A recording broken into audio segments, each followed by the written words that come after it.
Hello everyone.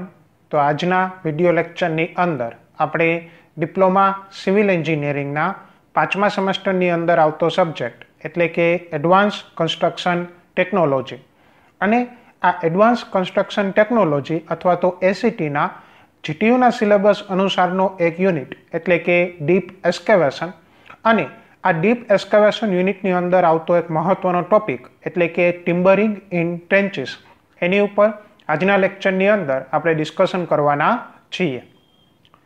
હવે જો આજના લેક્ચરના મુખ્ય ટોપિક્સની વાત કરીએ અથવા તો જે સબ ટોપિક્સ આપણે ડિસ્કસ કરવાના છીએ તો એની અંદર સૌપ્રથમ આવશે કે સેલો એસ્કેવેશન, ત્યાર પછી આવશે ડીપ એસ્કેવેશન, ત્યાર પછી વાત કરશું ઇમ્પોર્ટન્સ ઓફ ટિમ્બરિંગ એટલે કે ટિમ્બરિંગની જરૂરિયાતો કઈ કઈ છે, શા માટે અતિ મહત્વની વસ્તુ છે એના ઉપર ડિસ્કશન કરશું। Then after members used in timbering એટલે કે ટિમ્બરિંગ કરતી વખતે અલગ અલગ પ્રકારના જે કમ્પોનેન્ટ અથવા તો પાર્ટ્સ જે ટિમ્બરિંગ ઓફ ટ્રેન્ચીસ માટે વપરાય છે એની ઓવરવ્યૂ જોશું, એનો ખ્યાલ જોશું। ત્યાર પછી જોશું ટિમ્બરિંગ ઇન ટ્રેન્ચીસ એટલે કે જે ટ્રેન્ચીસની અંદર એટલે કે જે પાયા ખોદેલા છે એની અંદર ટિમ્બરિંગ એટલે કે લાકડાનું એક ફોર્મવર્ક તૈયાર કરવા માટે જે અલગ અલગ મેથડો છે એ આપણે ટિમ્બરિંગ ઇન ટ્રેન્ચીસ પોઈન્ટની અંદર જોશું। અને લાસ્ટમાં જોશું કે precaution to be taken during the timbering એટલે કે ટિમ્બરિંગ કરતી વખતે અથવા તો ટિમ્બરિંગ ઇન ટ્રેન્ચીસ ઓપરેશન દરમિયાન ક્યાં ક્યાં પ્રિકોશન રાખવા જોઈએ, ક્યાં ક્યાં મહત્વના પગલાઓ ધ્યાનમાં રાખવા જોઈએ કે જેને કારણે કોઈ પણ પ્રકારનું એક્સિડન્ટ ન થાય અને સાથે સાથે એના જે ટ્રેન્ચીસની અંદર જે વર્કર્સ કામ કરે છે એને કોઈ પણ નુકસાન ન થાય અને સાથે સાથે જે ટ્રેન્ચીસના ટિમ્બરિંગ માટે જે ઇક્વિપમેન્ટ અથવા તો હેન્ડ ટૂલ્સનો ઉપયોગ થાય છે એને પણ નુકસાન ન થાય, રાઈટ। તો બધા ટોપિક છે એ આપણે આ લેક્ચરની અંદર ડિસ્કસ કરવાના છીએ। હવે એમાં સૌપ્રથમ વાત કરીએ સેલો એસ્કેવેશન એટલે કે છીછરું ખોદકામ। હવે સેલો એસ્કેવેશન કેને કહેવામાં આવે તો કે when the depth of the excavation is less than or equal to the width of the excavation it's called shallow excavation એટલે કે જ્યારે પણ કોઈ બિલ્ડિંગ અથવા તો બીજું કોઈ પણ સ્ટ્રક્ચર ક્રિએટ કરતી વખતે સિવિલ સ્ટ્રક્ચર ક્રિએટ કરતી વખતે જ્યારે ખોદકામ કરવામાં આવે અથવા તો પાયા ખોદવામાં આવે અથવા તો જેને ટ્રેન્ચીસ આપણે કહીએ છીએ એ તૈયાર કરવામાં આવે એ દરમિયાન એ જે ટ્રેન્ચીસ છે અથવા તો જે ખોદકામ છે એની જે ઊંડાઈ છે એ એની પહોળાઈ કરતાં ઓછી હોય, ધેટ મીન્સ કે પહોળાઈ વધારે હોય અને ઊંડાઈ કેવી હોય, ઓછી હોય અથવા તો બંને એક સરખી હોય તો એવા કેસીસને અથવા તો એ પ્રકારના એસ્કેવેશનને સેલો એસ્કેવેશન કહેવામાં આવતું હોય છે। સેલો એસ્કેવેશન જનરલી એવા ફિલ્ડ અથવા તો એવી સોઇલ ઉપર કરવામાં આવતું હોય કે જેની લોડ બેરિંગ કેપેસિટી વધારે હોય અથવા તો જે રોકની જે લેયર છે એટલે કે પથ્થરની જે કઠણ અથવા તો મજબૂત લેયર છે કે જે લોડને બેરિંગ કરે છે એ સોઇલની સરફેસથી અથવા તો જમીનની સપાટીથી બહુ ઓછી ઊંડાઈએ હોય તો એવા કેસીસમાં સેલો એસ્કેવેશન છે એ એડોપ્ટ કરવામાં આવતું હોય છે। બીજો કેસ એવો હોઈ શકે કે જ્યારે જે સ્ટ્રક્ચર છે એનો ટોટલ ડેડ વેટ છે એ બહુ ઓછો હોય, ફોર એક્ઝામ્પલ ખાલી એક રૂમ બનાવવાનો છે અથવા તો એક નાની સાઇઝની ઓરડો અથવા તો ઓરડી જેવી રચના કરવાની છે તો એવા કેસીસમાં સેલો એસ્કેવેશન છે એ પ્રિફર કરવામાં આવતું હોય છે, right. For the shallow excavation, normally the depth of the excavation is less than 1.5 meter. હવે જનરલ કેસીસમાં એક જનરલ ટર્મ છે કે જનરલી જે સેલો એસ્કેવેશન પ્રિફર કરેલું હોય તો એવા કેસીસમાં એની ઊંડાઈ છે લગભગ 1.5 મીટર એટલે કે 1.5 મીટર જેટલી જ હોય છે, એનાથી વધારે હોતી નથી। પણ હા, અમુક કેસીસમાં અથવા તો અમુક જગ્યાએ જે 1.5 મીટરની જગ્યાએ 2.5 મીટર સુધીનું જો ડેપ્થ હોય એસ્કેવેશનની તો પણ એને સેલો એસ્કેવેશનની કેટેગરીની અંદર કન્સિડર કરવામાં આવતું હોય છે, right. Then after no support is required to support the side of the trenches, it means no timbering to trenches is required. હવે શા માટે? કારણ કે આગળ જ આપણે વાત કરીએ કે સેલો ફાઉન્ડેશન જે છે એ એવી સોઇલ ઉપર કરવામાં આવતું હોય છે કે જેની લોડ બેરિંગ કેપેસિટી વધારે હોય। હવે કોઈ પણ સોઇલની લોડ બેરિંગ કેપેસિટી ત્યારે જ વધારે હશે કે જ્યારે સોઇલના પાર્ટિકલ છે એકબીજા સાથે વ્યવસ્થિત મજબૂતાઈથી બોન્ડિંગ હશે એટલે કે એકબીજા સાથે જોડાયેલા હશે તો એવા કેસીસમાં ટ્રેન્ચીસનું ટિમ્બરિંગ વર્ક કરવું જરૂરી બનતું નથી। શા માટે? કારણ કે ટિમ્બરિંગ ઓફ ટ્રેન્ચીસ એટલે કે જે ટ્રેન્ચીસ છે એનું ટિમ્બરિંગ ત્યારે જ કરવામાં આવે કે જ્યારે સોઇલ છે એ એક્સ્ટ્રીમલી લૂઝ હોય અથવા તો જે એસ્કેવેશન છે એની ઊંડાઈ બહુ વધારે હોય. પરંતુ આ બંને કેસીસ સેલો એસ્કેવેશનમાં એપ્લાય થતા નથી. એટલા માટે સેલો એસ્કેવેશનની અંદર ટ્રેન્ચીસનું ટિમ્બરિંગ વર્ક કરવું રિક્વાયર્ડ છે નહીં. સાથે સાથે આગળ વાત કરીએ તો કે no water is met with during the process of excavation of the trenches so that the dewatering is not necessary.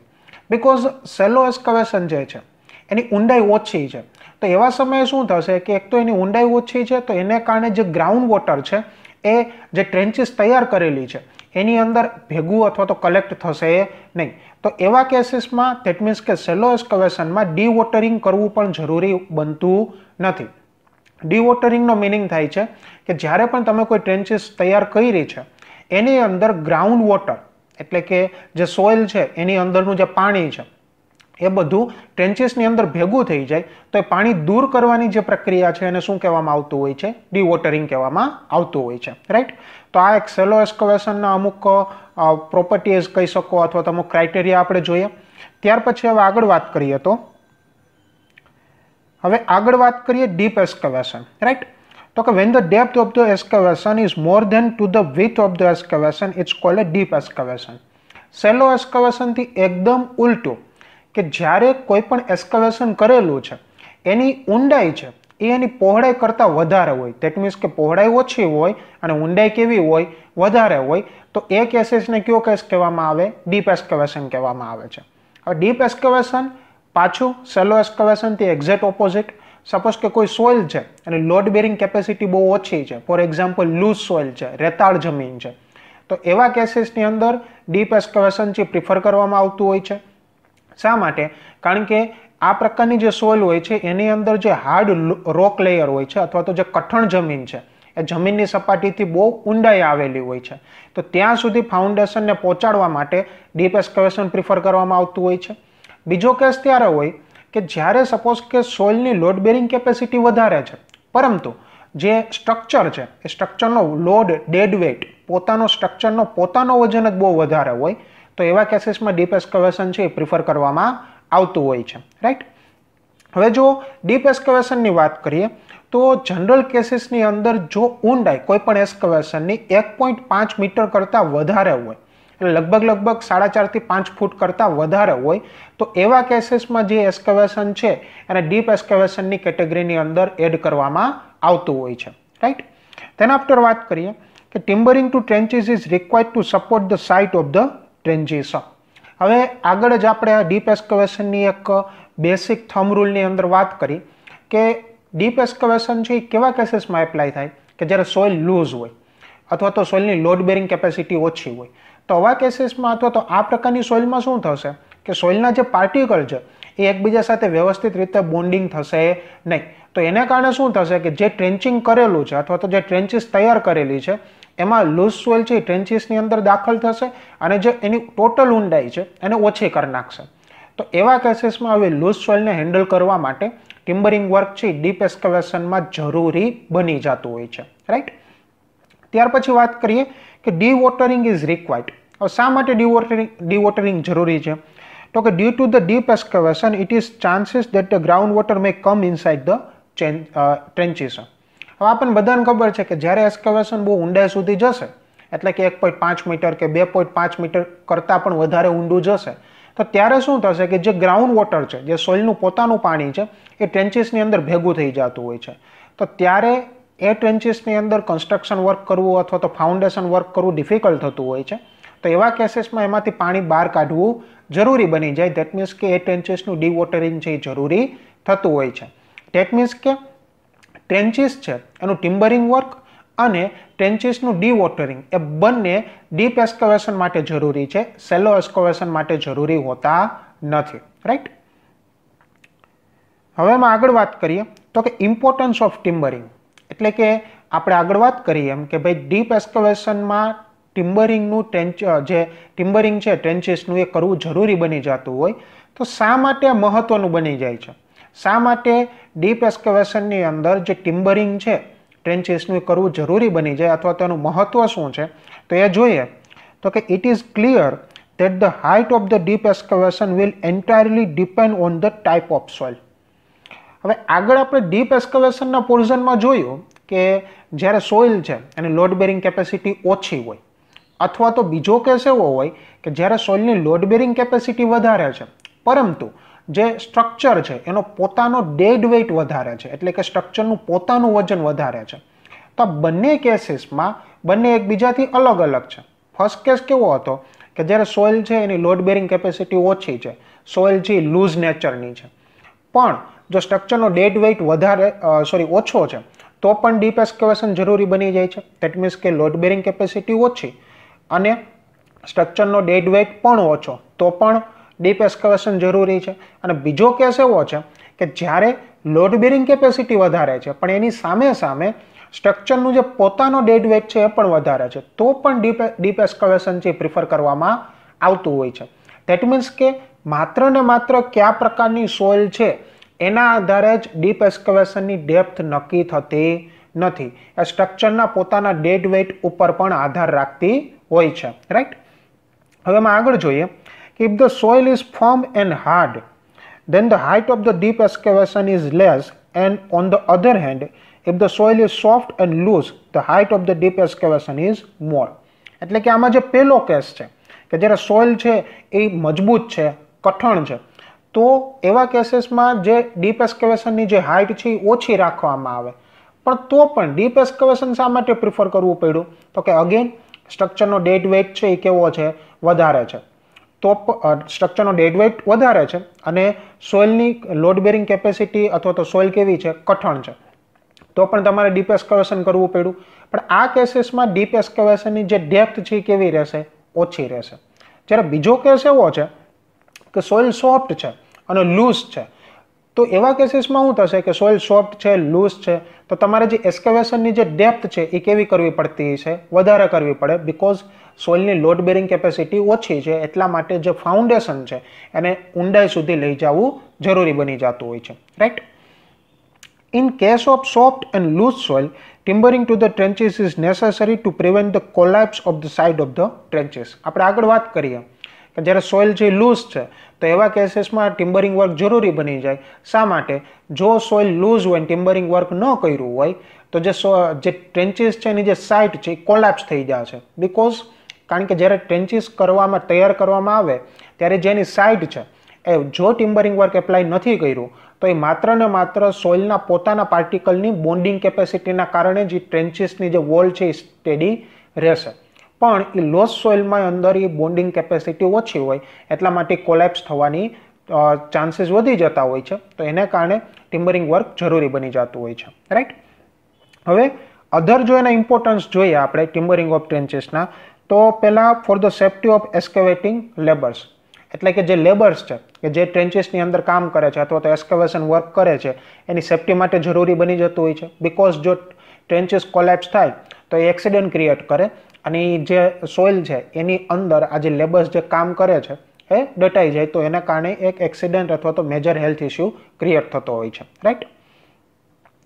ત્યાર પછી છે for the safety of the foundation of the adjoining structures. Suppose કે ટ્રેન્ચીસ તમે તૈયાર કરી છે, એની બાજુમાં કોઈ ફાઉન્ડેશન છે, કોઈ એક્ઝિસ્ટિંગ, એટલે કે જો પહેલેથી તૈયાર એક સ્ટ્રક્ચર છે એનું ફાઉન્ડેશન છે, તો એની સેફ્ટી પણ જરૂરી બની જાય. બિકોઝ જો ટ્રેન્ચીસ ફેલ થાય કે જે ટ્રેન્ચીસ તમે તૈયાર કરી છે ફાઉન્ડેશન માટે એ ટ્રેન્ચીસ કોલેપ્સ થાય તો એને કારણે જે બાજુનું જે ફાઉન્ડેશન છે એને સપોર્ટ આપતી સોઇલ છે એ પણ લૂઝ થશે, તો એ બાજુનું ફાઉન્ડેશન છે એને પણ ડેમેજ થઈ શકે. તો એના માટે ટિમ્બરિંગ વર્ક ઇમ્પોર્ટન્ટ થઈ જાય કે જેને કારણે બાજુનું જે સ્ટ્રક્ચર છે એનું જે ફાઉન્ડેશન છે એને નુકસાન ન પહોંચે.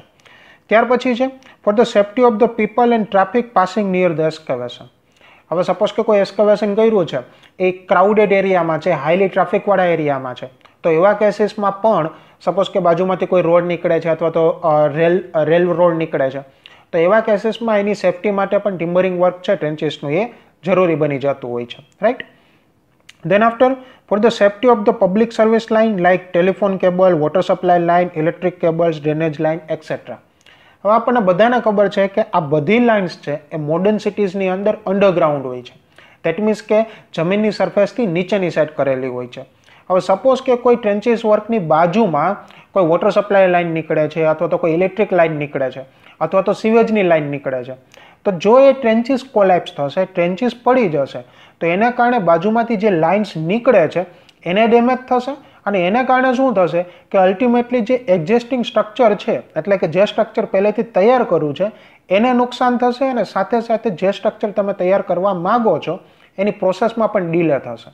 તો એને કારણે પણ જે ટિમ્બરિંગ વર્ક છે એ જરૂરી બની જતું હોય છે, રાઈટ. તો આ હતા ઇમ્પોર્ટન્સ ઓફ ટિમ્બરિંગ. હવે વાત કરીએ મેમ્બર્સ યુઝડ ઇન અ ટિમ્બરિંગ, એટલે કે ટિમ્બરિંગ ઓફ ટ્રેન્ચીસ કરતી વખતે અથવા તો ટ્રેન્ચીસનું ટિમ્બરિંગ વર્ક કરતી વખતે અલગ અલગ પ્રકારના જે કમ્પોનન્ટ્સ કે પાર્ટ યુઝ થાય છે તો એનું ડિસ્કશન કરીએ. તો અહીંયા તમે ફિગરમાં જોવો એ રીતે કે અલગ અલગ કમ્પોનન્ટ્સ છે, એક જનરલ ફિગરની અંદર બધા કમ્પોનન્ટ્સ આવી જાય એ રીતની એક ફિગર મૂકેલી છે. તેમાં પહેલું છે પોલિંગ બોર્ડ. આ તમે સૌથી ઉપરની સાઈડ જુઓ ફિગરની અંદર, તો ટ્રેન્ચીસની બંને બાજુએ જે એક સીધી પટ્ટી જેવી રચના દેખાય છે એને શું કહેવામાં આવે છે? પોલિંગ બોર્ડ કહેવામાં આવે. તો કે vertical board which remain in contact with the side of the trenches is called a poling board. હવે અહીં તમે જોવો એ રીતે ફિગરમાં કે બંને બાજુ એ ટ્રેન્ચીસ છે, અને જે ટ્રેન્ચીસની સાઇડ છે એના ડાયરેક્ટ કોન્ટેક્ટમાં જે બોર્ડ આવે છે એને શું કહેવામાં આવે છે? પોલિંગ બોર્ડ કહેવામાં આવે છે, right. It extend to the full depth of the excavation, એટલે કે જે પોલિંગ બોર્ડ છે એની જો ઊંચાઈની વાત કરીએ અથવા તો એની ખુદની પોતાની ઊંડાઈની વાત કરીએ તો એક્સ્કેવેશનની જેટલી ઊંડાઈ છે એટલી જ ઊંચાઈના પોલિંગ બોર્ડ હોય છે. એટલે ફોર એક્ઝામ્પલ કોઈ એક્સ્કેવેશનની ઊંડાઈ 2.5 મીટર છે તો પોલિંગ બોર્ડની ઊંચાઈ અથવા તો એની લંબાઈ પણ કેટલી થઈ જશે? 2.5 મીટર થઈ જશે. હવે જો એની વિડ્થની વાત કરીએ એટલે કે પહોળાઈની વાત કરીએ તો એ 200 mm હોય છે, એટલે કે લગભગ 20 સેન્ટીમીટર જેટલા પહોળા હોય છે. અને જો જાડાઈની વાત કરીએ તો એ 40 થી માંડીને 50 mm, એટલે કે 4 થી 5 સેન્ટીમીટર જેટલા જાડા હોય છે. અને પોલિંગ બોર્ડના જો મટીરિયલની વાત કરીએ તો ડિપેન્ડ કરે છે કે કયા પ્રકારનું વેધર કન્ડિશન છે ટ્રેન્ચીસની, અને સાથે સાથે કયા પ્રકારની સોઇલ છે. જનરલ કેસીસની અંદર લાકડાના બનેલા હોય છે, પણ મોડર્ન સ્ટ્રક્ચર્સની અંદર ઘણી વખત મેટલ, ખાસ કરીને હોલો મેટલ બ્લોક્સ અથવા તો light weight metal, for example aluminium છે, એના યુઝ કરવામાં આવે છે. અથવા તો જે વુડ એન્ડ પ્લાસ્ટિકનું કમ્બાઇન કરીને જે એક સેન્ડવિચ શીટ તૈયાર થાય છે કે જેની બંને સરફેસ પ્લાસ્ટિકની હોય કે જેને કારણે એની ઉપર ભેજની અસર ન થાય, પણ અંદરનું જે કોર છે એ વુડ અથવા તો પ્લાયવુડની બનાવેલી હોય છે. તો એવા કેસીસમાં એકોર્ડિંગ ટુ રિક્વાયરમેન્ટ અલગ અલગ પ્રકારના જે પોલિંગ બોર્ડ છે એ ઉપયોગમાં લેવાતા હોય છે, રાઈટ. ત્યાર પછી વાત કરીએ સિટિંગ. હવે સિટિંગ શું છે? તો કે it is the main plank which remain in contact with the side of trenches. હવે આ એક પ્રકારના પોલિંગ બોર્ડ જ છે જે સાઇડના ડાયરેક્ટ કોન્ટેક્ટમાં હોય છે. પણ પોલિંગ બોર્ડ અને સિટિંગમાં ફરક શું છે તો એ જોઈએ. તો કે when the polling board or planks R kept touching each other it also cold sitting. Suppose કે જો લૂઝ સોઇલ છે એ એટલી બધી લૂઝ નથી, સપોઝ કે એની લોડ બેરિંગ કેપેસિટી અથવા તો જે બોન્ડિંગ સ્ટ્રેન્થ છે સોઇલના પાર્ટિકલ્સની એકબીજા સાથે એ મોડરેટ જેવી છે, તો એવા કેસીસમાં જે પોલિંગ બોર્ડ છે એ અમુક ડિસ્ટન્સે મૂકવામાં આવે. ફોર એક્ઝામ્પલ 50 સેન્ટીમીટર અથવા તો 1 મીટરના ડિસ્ટન્સે 2 પોલિંગ બોર્ડ રાખેલા હોય છે. પણ સોઇલ છે એક્સ્ટ્રીમલી લૂઝ છે, સાવ રેતાળ જમીન છે, તો એવા કેસીસમાં શું થશે કે જે પોલિંગ બોર્ડ છે એવી રીતે પ્લેસ કરવામાં આવે કે જે બંને એકબીજા સાથે ડાયરેક્ટ ટચ મારીએ, ફિઝિકલ ટચ મારીએ. તો એવા કેસીસમાં જો પોલિંગ બોર્ડ ગોઠવેલા હોય તો એને શું કહેવામાં આવે? સિટિંગ કહેવામાં આવતું હોય છે, રાઈટ. ત્યાર પછી વાત કરીએ વેલ્સ ઓર વોલિંગ. હવે અહીં તમે ફિગરમાં જુઓ એ રીતે વોલિંગ દેખાડેલું છે, એ પણ પ્લાયવુડના બનેલા એક પ્લેન્ક એટલે કે લાકડાના પાટિયા જ હોય છે, પણ એની રચના અને એના કાર્ય થોડાક અલગ હોય છે. શું છે? તો કે wales are the horizontal members. Poling board છે એ વર્ટિકલ મેમ્બર્સ હશે, જ્યારે વેલ્સ છે એ કેવા મેમ્બર્સ હશે? હોરિઝોન્ટલ મેમ્બર્સ હશે. ધેટ મીન્સ કે એ જે ટ્રેન્ચીસનું જે તળિયું છે, બેડ છે, એની જે સરફેસ છે એને પેરેલર હશે, right. And perpendicular to the polling board. But obvious છે પોલિંગ બોર્ડ છે વર્ટિકલ ડાયરેક્શનમાં છે, તો જે વેલ્સ છે અથવા તો વોલિંગ છે એ હોરિઝોન્ટલ છે, તો એકબીજાને પરપેન્ડિક્યુલર હશે.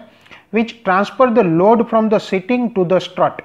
એટલે જે આ જે પોલિંગ બોર્ડ છે એ શું કામ કરશે? એના મુખ્ય 2 કામ છે. પહેલું કામ એ છે કે જે પોલિંગ બોર્ડ છે અથવા તો જે સ્ટ્રટ છે એ એકબીજાથી દૂર રાખેલા છે તો એને જોડીને એક સિંગલ સ્ટ્રક્ચર ક્રિએટ કરશે, અમુક અમુક સ્પેસિંગમાં તૈયાર ગોઠવેલા પોલિંગ બોર્ડનું, અને ત્યાર પછી એ જે પોલિંગ બોર્ડનું આખો જે વજન છે એને સ્ટ્રટ થ્રુ સામેની સાઈડના જે પોલિંગ બોર્ડ્સ છે ત્યાં સુધી ટ્રાન્સફર કરશે. ધેટ મીન્સ કે જે ટોટલ વજન છે, ટોટલ લોડ છે સોઇલનો, પોલિંગ બોર્ડનો, એ બધો સ્ટ્રટ સુધી ટ્રાન્સફર કરવાનું કામ કોણ કરે છે? વેલ્સ અથવા તો વોલિંગ, રાઈટ.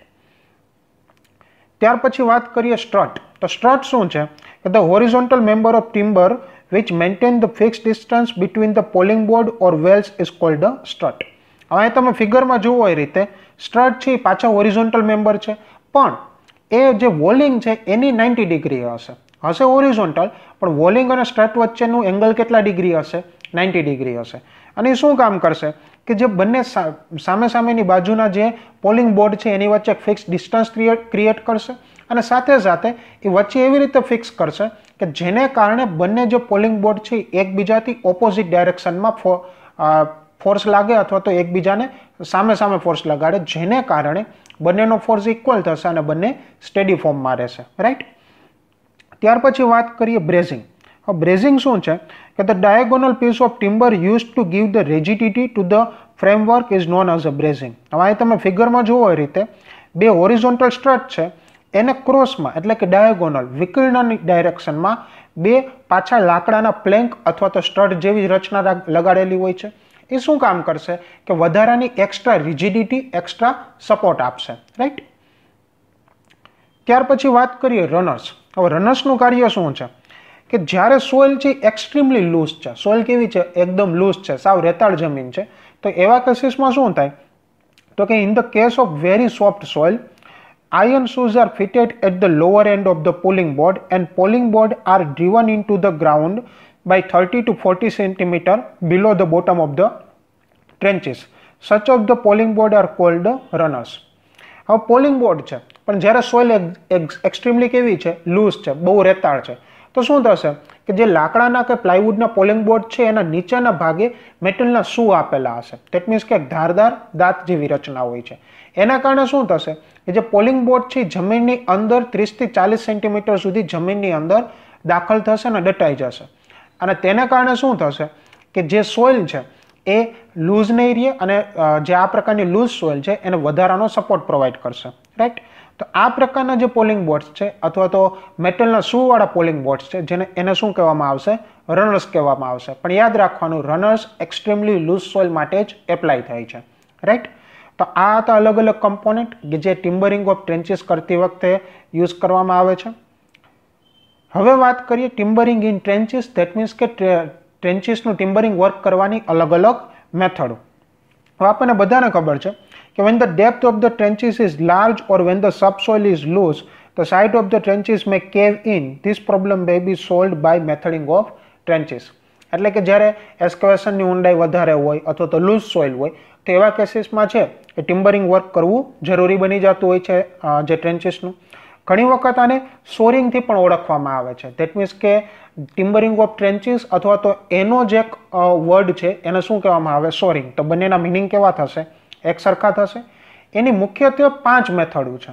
કઈ 5 મેથડ? તો કે પહેલી છે સ્ટે બ્રેઝિંગ, બીજું છે બોક્સ સિટિંગ, ત્રીજું છે વર્ટિકલ સિટિંગ, ચોથું છે રનર્સ અને પાંચમું છે સીટ પેલ્ડિંગ. તો હવે 5 મેથડ આપણે વારાફરતી વારા જોઈએ. તેમાં સૌથી પહેલું છે સ્ટે બ્રેઝિંગ. હવે અહીંયા તમે ફિગરમાં જુઓ એ રીતે તો કે this method of timbering use for the moderate firm ground and depth of the excavation is not exceed 2 metre. એટલે કે જ્યારે ગ્રાઉન્ડ છે એ ફર્મ છે, મોડરેટ, ધેટ મીન્સ કે જે સોઇલ છે એની લોડ બેરિંગ કેપેસિટી અથવા તો સોઇલના પાર્ટિકલની એકબીજા સાથે જોડાવાની જે ક્ષમતા અથવા તો બોન્ડિંગ સ્ટ્રેન્થ છે એ મોડરેટ છે, એટલી બધી પણ લૂઝ નથી. અને સાથે સાથે જે એક્સ્કેવેશન છે એ 2 મીટર જેટલું જ ઊંડું છે, 2 મીટરથી વધારે ઊંડું નથી. તો એના માટે સ્ટે બ્રેઝિંગ એપ્લાય કરવામાં આવે અથવા તો આ મેથડ એપ્લાય કરવામાં આવે. Vertical sheets placed opposite to each other against the wall and support by strut. એટલે અહીં તમે ફિગરમાં જુઓ એ રીતે વર્ટિકલ પ્લેટ્સ કે જેને પોલિંગ બોર્ડ કહેવામાં આવે એને એકબીજાની સામે સામે રાખવામાં આવે વર્ટિકલ ડાયરેક્શનમાં, અને સ્ટ્રટ દ્વારા શું કરવામાં આવતું હોય છે? એને સપોર્ટ આપવામાં આવતો હોય છે. હવે જો સ્પેસિંગની વાત કરીએ એટલે કે સ્ટે બ્રેઝિંગમાં 2 પોલિંગ બોર્ડ વચ્ચેના સ્પેસિંગની વાત કરીએ તો 3 થી 4 મીટર જેટલું હોય છે. बिकॉज आमा वधारे स्पेसिंग तमे एप्लाय करी शको। शा माटे? कारण के जे सोइल छे फॉर्म छे मॉडरेट फॉर्म छे, देट मीन्स के सोइलनी लोड बेरिंग केपेसिटी अथवा तो बोन्डिंग स्ट्रेंथ छे एटली बधी पण लूज नथी, तो एटला माटे खाली एक्स्ट्रा सपोर्ट माटे जरूर पड़ती होय, एना कारणे 3 થી 4 मीटरનું स्पेसिंग छे आपवातुं होय छे। त्यार पछी विथ छे एज युजुअल 200 mm जेटली होय छे अने जे थिकनेस छे ए 40 to 50 mm नी वच्चे होय छे, राइट। त्यार पछी वात करीए बॉक्स सीटिंग। अब बॉक्स सीटिंग एटले शुं? ए क्यारे एप्लाय करवामां आवे? तो कि this method used when the soil is loose, एटले के सोइल केवी छे? लूज छे, रेताळ छे, बोन्डिंग स्ट्रेंथ ओછી છે, લોડ બેરિંગ કેપેસિટી પણ કેવી છે?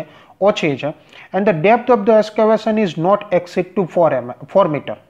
ધેટ મીન્સ કે એક્સ્કેવેશન છે એની ઊંડાઈ 4 મીટર કરતાં વધારે નથી, 4 મીટર અથવા તો 4 મીટરથી ઓછી. પણ અહીંયા પાછું એક ધ્યાન રાખવાનું કે જો એક્સ્કેવેશનની ઊંડાઈ 2 મીટરથી 4 મીટરની વચ્ચે હશે તો જ બોક્સ સીટિંગ છે એ એપ્લાય થશે. 2 મીટરથી ઓછું હોય તો સ્ટેપ બ્રેસિંગ, જે આની પહેલાંની આપણે મેથડ જોઈ, એ એપ્લાય કરવામાં આવે, right. It consist of poling board, wales and strut. 3 કમ્પોનન્ટની જરૂર પડે છે. પોલિંગ બોર્ડ રિક્વાયર્ડ છે, વેલ્સની જરૂર પડે છે અને સ્ટ્રટની રિક્વાયરમેન્ટ હોય છે, right. Poling board is placed very near to each other and kept in position by longitudinal rows of the Wales.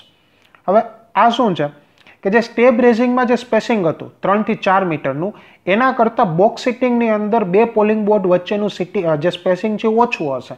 For example 1 થી 2 મીટરની વચ્ચેનું હશે. સાથે સાથે વેલ્સને એ રીતે ગોઠવવામાં આવે કે જેને કારણે જે પોલિંગ બોર્ડ છે એકદમ વર્ટિકલ ડાયરેક્શનમાં રહે અને વેલ્સથી એક્ઝેક્ટ 90 ડિગ્રીની ડાયરેક્શનમાં રહે, રાઈટ. ત્યાર પછી વાત કરીએ વર્ટિકલ સિટિંગ. આ વર્ટિકલ સિટિંગ શું છે? તો કે this method is used for the soft ground and depth of the excavation is not exceed to 10 metres. Extremely soft ground છે. ગ્રાઉન્ડ કેવું છે? સોફ્ટ છે. સોઇલ કેવી છે? પોચી છે.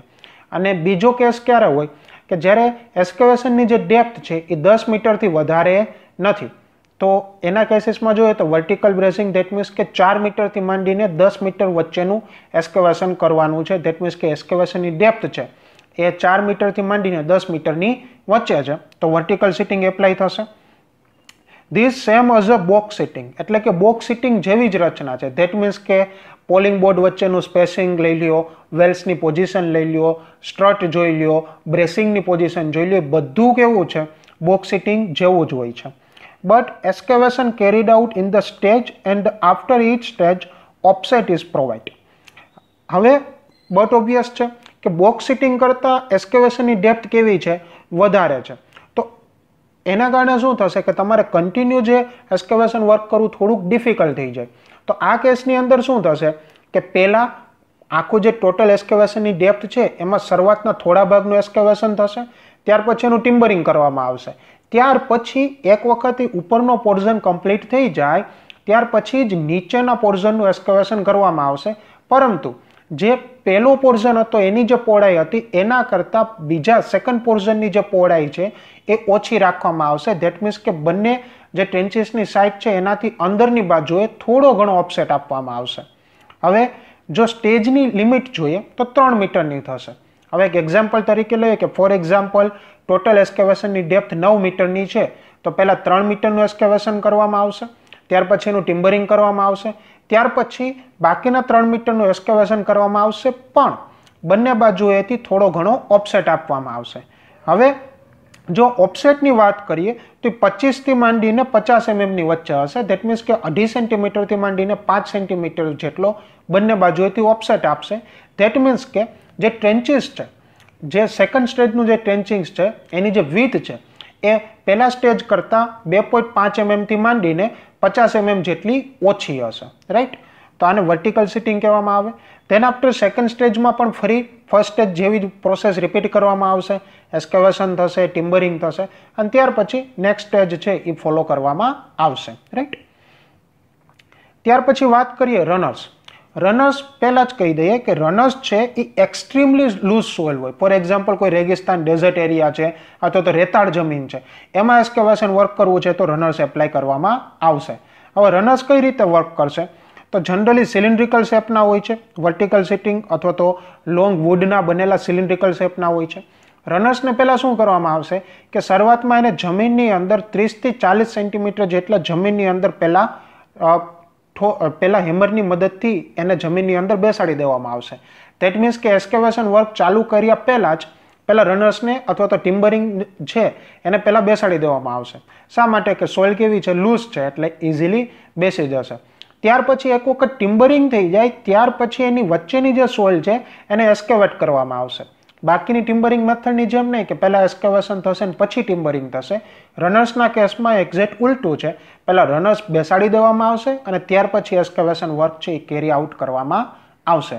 એક વખત 30 સેન્ટીમીટર જેટલું એસ્કેવેશન થઈ જાય ફરી પાછા રનર્સ છે એને જમીનની નીચે 30 સેન્ટીમીટર પાછા ઊંડે સુધી બેસાડવામાં આવશે અને ઉપરનો જે પોર્શન હતો એમાં રેગ્યુલર ટિમ્બરિંગ વર્ક કરી અને એને સપોર્ટ આપી દેવામાં આવશે. રાઈટ.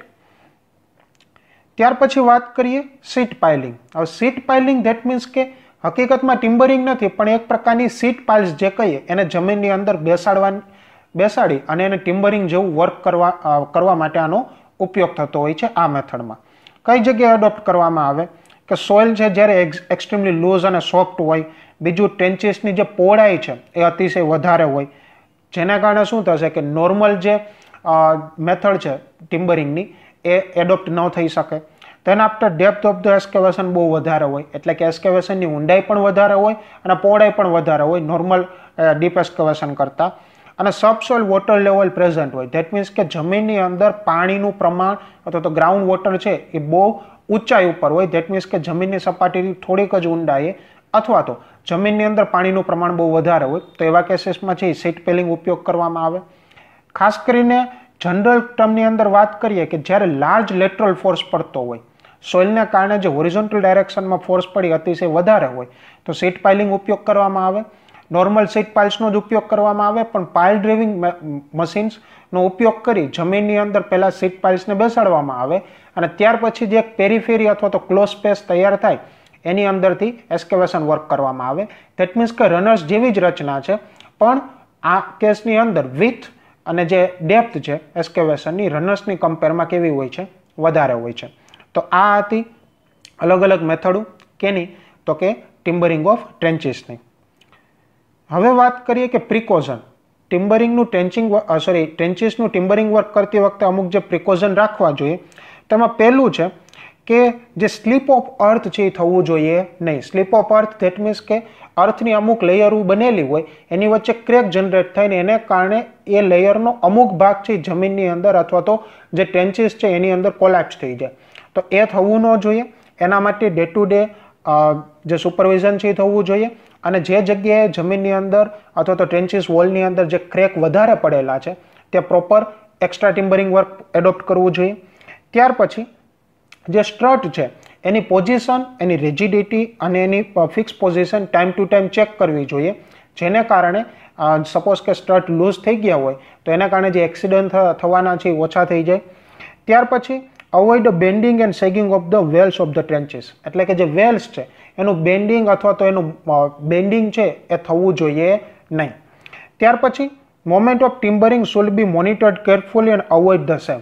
એટલે કે જે ટિમ્બરિંગ કરેલું છે એ સોઇલના પોતાના કોઈ મુવમેન્ટને કારણે અથવા તો વોટરને કારણેનું મુવમેન્ટ થવું જોઈએ નહીં. ધેટ મીન્સ કે એક જગ્યાએ એક વખત ટિમ્બરિંગના પોલિંગ બોર્ડ ફિક્સ થઈ ગયા ત્યાર પછી એનું મુવમેન્ટ થવું જોઈએ નહીં. અને જો મુવમેન્ટ થાય તો day to day regularly check કરતું રહેવું જોઈએ. ત્યાર પછી જે ટિમ્બરિંગ વર્ક છે ને તરત જ રિમૂવ ન કરવું જોઈએ. સ્ટેપ બાય સ્ટેપ વારા પ્રતિ વારા એક સેક્શન રિમૂવ કર્યા પછી નિરાતે બીજો સેક્શન છે રિમૂવ કરવો જોઈએ. ત્યાર પછી વાત કરીએ કે જેટલા પણ વર્કર્સ છે એ ટિમ્બરિંગની અથવા તો ટ્રેન્ચીસની અંદર કામ કરે છે એને પૂરતા સેફ્ટી ગિયર્સ ધેટ મીન્સ કે હેલ્મેટ છે, બાકીના ગ્લોવ્સ છે પૂરતા પ્રમાણમાં પ્રોવાઈડ કરવા જોઈએ. ત્યાર પછી અમુક ડિસ્ટન્સે લેડર્સ પ્રોવાઈડ કરવા જોઈએ. લેડર્સને કારણે શું થશે કે વર્કર્સ છે ઇઝીલી ટ્રેન્ચીસમાંથી બહાર નીકળી શકશે જ્યારે પણ એનું વર્ક ટાઈમ પૂરો થાય ત્યારે અને during the accident period A easily જે ટ્રેન્ચીસ છે એમાંથી ઇઝીલી બહાર નીકળી જાય એના માટે. ત્યાર પછી વર્કર પાસે પૂરતા પ્રમાણમાં ટૂલ્સ હોવા જોઈએ, પ્રોપર ઇક્વિપ્ડ ટૂલ હોવા જોઈએ જેના કારણે ટિમ્બરિંગ વર્ક છે એ સેફલી થઈ શકે અને સ્પીડથી થઈ શકે. ત્યાર પછી જે આખું ટિમ્બરિંગ વર્ક ચાલે છે એના માટે સુપરવાઇઝર છે એ નોમિનેટ કરવા જોઈએ કે જેને કારણે એ બધા જે સ્ટેપ છે ટિમ્બરિંગના, ધેટ મીન્સ કે ટિમ્બરિંગથી માંડીને સેફ્ટી સુધીના બધું ઇઝીલી મોનિટર કરી શકે અને એક્સિડન્ટ થવાના ચાન્સીસ ઓછા થાય. અને સાથે સાથે proper support should be provided to the foundation of the nearest structure. That means કે સપોઝ કે ટિમ્બરની બાજુમાં કોઈ એવું સ્ટ્રક્ચર છે જે ક્રિએટ કરેલું છે, એનું ફાઉન્ડેશન પહેલેથી છે, અને ટ્રેન્ચિંગ વર્ક દરમિયાન એનું ફાઉન્ડેશન છે એક્સપોઝ થઈ ગયું છે, ધેટ મીન્સ કે એની આજુબાજુની માટી છે એ રિમૂવ થઈ ગઈ છે, તો એવા કેસીસમાં જે સ્ટ્રક્ચર છે એના ફાઉન્ડેશનને પૂરતો સપોર્ટ આપવો જોઈએ, જેને કારણે બાજુનું સ્ટ્રક્ચર છે એના ફાઉન્ડેશનમાં કાંઈ ડેમેજ ન થાય. રાઈટ? તો વિદ્યાર્થી મિત્રો, આજના લેક્ચરની અંદર આપણે પહેલાં સેલો ફાઉન્ડેશન અને ડીપ ફાઉન્ડેશન જોયું, ત્યાર પછી ટિમ્બરિંગ ઓફ ટ્રેન્ચીસ શા માટે જરૂરી છે એના ઇમ્પોર્ટન્સ જોયા, એના અલગ અલગ કમ્પોનન્ટ જોયા, ત્યાર પછી એની અલગ અલગ મેથડ, અને લાસ્ટમાં ટિમ્બરિંગ ઓફ ટ્રેન્ચીસ કરતી વખતે કયા પ્રિકોઝન, સેફ્ટી પ્રિકોઝન રાખવા જોઈએ, આ બધી બાબતો ઉપર ચર્ચા કરી. So thank you students.